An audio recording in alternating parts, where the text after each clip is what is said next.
Imagine a world where gods walk among mortals, their power palpable, their influence undeniable.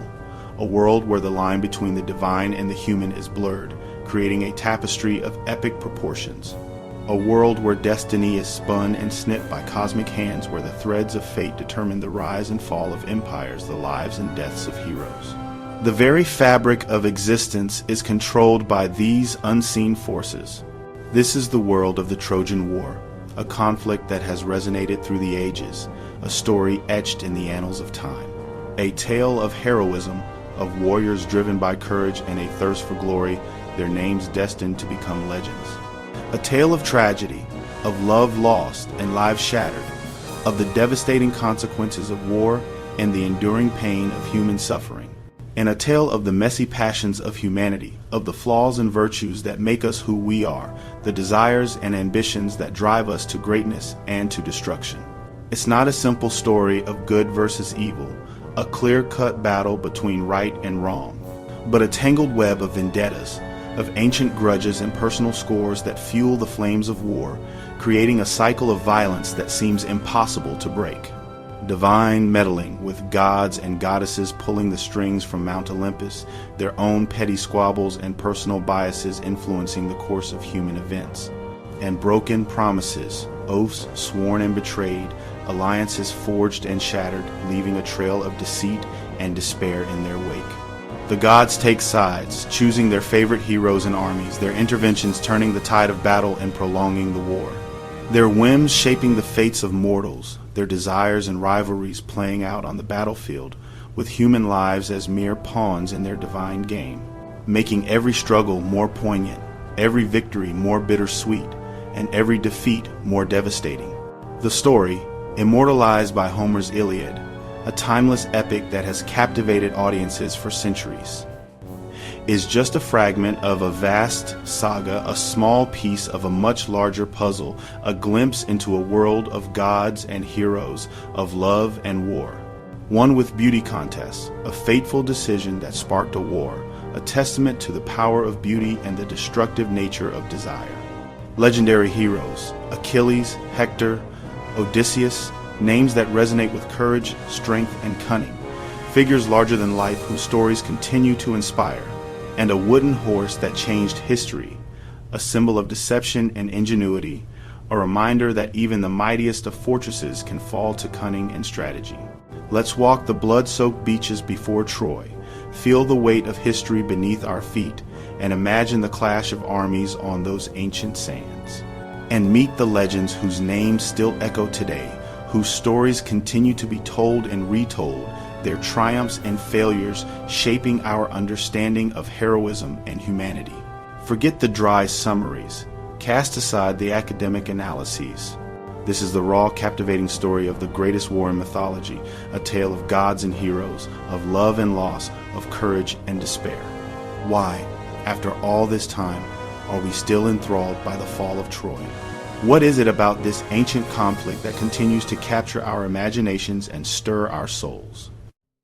The Trojan War's cast is a tapestry woven with threads of heroism, ambition, and human fallibility. It's a story populated by figures whose names echo through the ages, is legendary, their deeds immortalized in epic poems and whispered through generations. On the Greek side, Agamemnon, the supreme commander of the Achaean forces, the proud, ambitious king driven by a thirst for power and a desire to expand his kingdom's influence. He is a leader, but also a man burdened by his own ego. Achilles, the unstoppable demigod, a warrior without equal, blessed with superhuman strength and unmatched combat prowess. Driven by pride and rage, a force of nature on the battlefield, but also a man vulnerable to slights and consumed by his own sense of honor. And Odysseus, the cunning strategist, a master of deception and intrigue, whose intellect is as sharp as any sword. Ajax the Great is pure brawn, a towering figure of immense strength, a bulwark against the Trojan onslaught. While old Nestor offers wisdom, sometimes too much of it, a seasoned advisor whose experience stretches back decades, offering counsel that is both insightful and occasionally long-winded. The Greeks are united by a fragile alliance, a coalition of kings and heroes bound together by a common cause, yet constantly threatened by internal rivalries and conflicting ambitions. Each king seeking glory, eager to etch their name into the annals of history through acts of valor and conquest. Defending Troy is Hector, the noble prince who fights for family and city, not just fame, a paragon of courage and loyalty, willing to sacrifice everything to protect his loved ones and his homeland. He's the heart of Troy, the embodiment of its spirit and resilience, the shield that stands between his people and annihilation. Brave and deeply human even as doom looms, aware of the impending tragedy, yet unwavering in his commitment to his duty. Helen, the world's most beautiful woman, the face that launched 1,000 ships, the object of desire that ignited a decade-long war. Is the war's catalyst, villain, victim, or pawn of the gods? A figure shrouded in mystery and controversy, her motivations and culpability debated throughout history. She left Menelaus, king of Sparta, a betrayed husband, a ruler scorned, his honor wounded, and his kingdom plunged into chaos. For Paris, the charming but reckless Trojan prince, a man driven by passion and impetuosity, whose actions would have devastating consequences for his city and his people. Paris's act, whether abduction or elopement, ignites the conflict, setting in motion a chain of events that will lead to bloodshed, destruction, and the fall of a mighty city. The war is set, heroes on both sides, poised for battle, their destinies intertwined, their fates hanging in the balance. Driven by love, pride, and fate, each a player in a grand drama orchestrated by the gods themselves. Each character is flawed, each choice fateful, their actions shaped by their own desires and weaknesses, leading them down a path of inevitable tragedy. The stage is set for tragedy, the players are in place, and the curtain is about to rise on one of the greatest stories ever told. What ignited the flames of the Trojan War?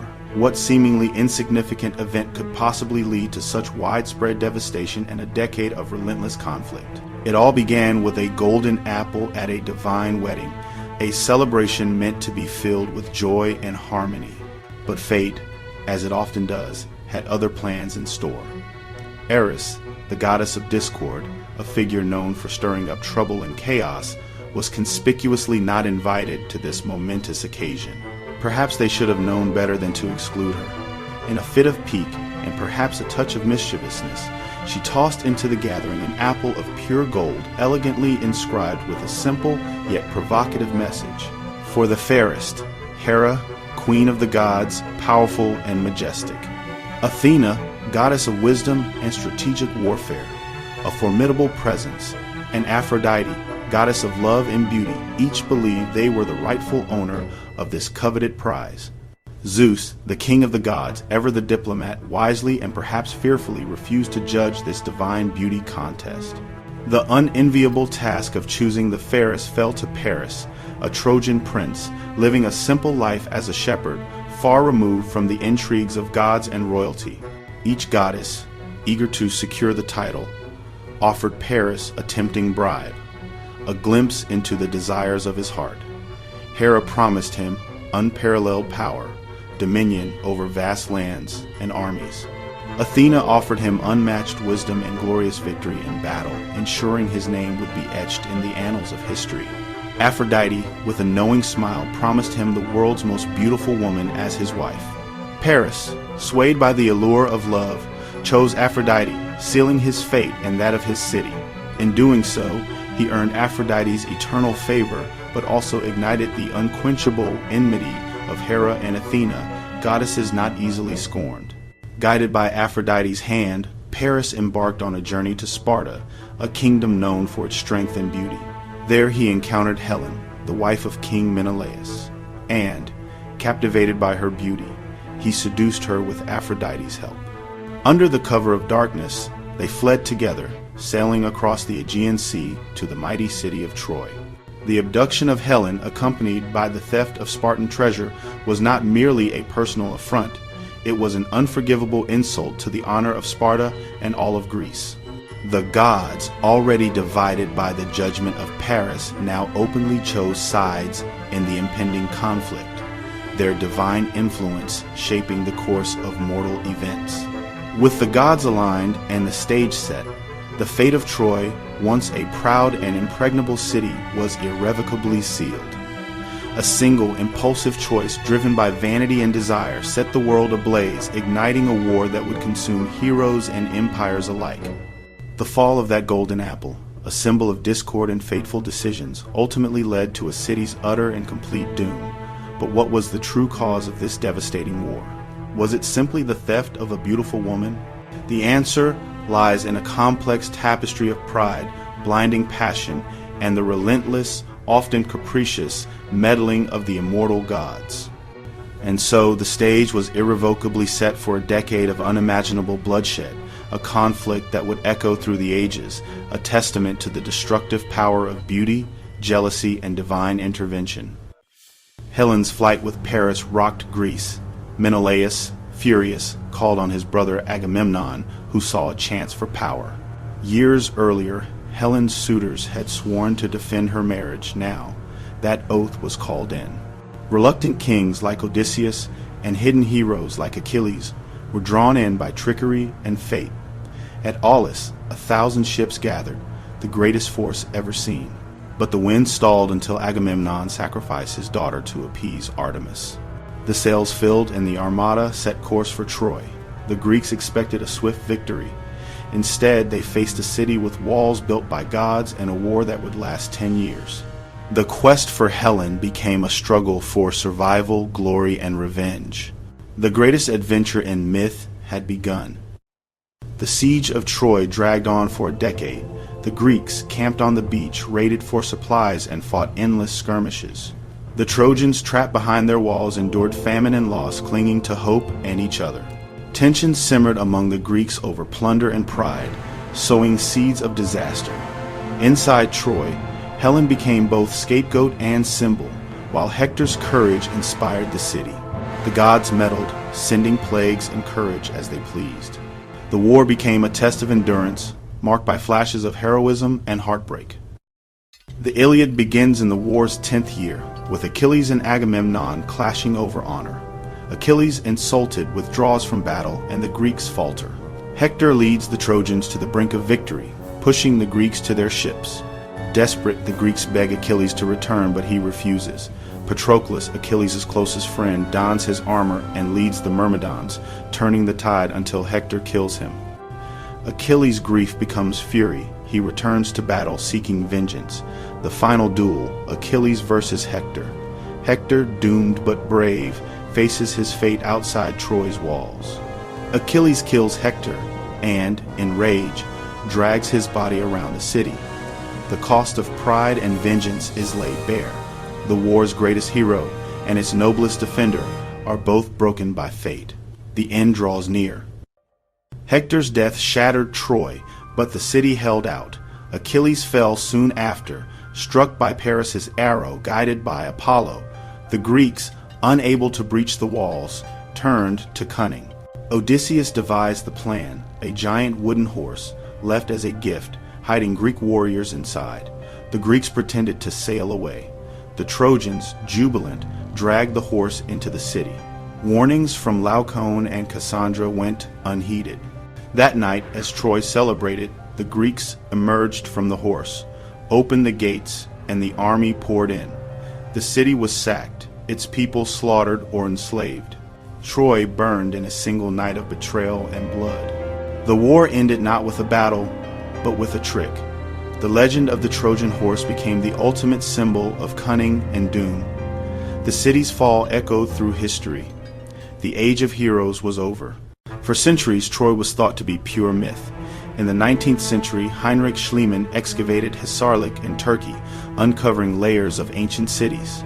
Among them, Troy the Six, or Ada, matched Homer's description's massive walls, signs of fiery destruction. Archaeology revealed arrowheads and unburied skeletons, evidence of a violent end. The real war was likely a regional conflict, not a 10-year siege for a queen. The myth grew from a kernel of truth, embroidered by poets and storytellers. The legend endures because it blends fact, fiction, and the dreams of generations. Troy was real, but its story is even greater.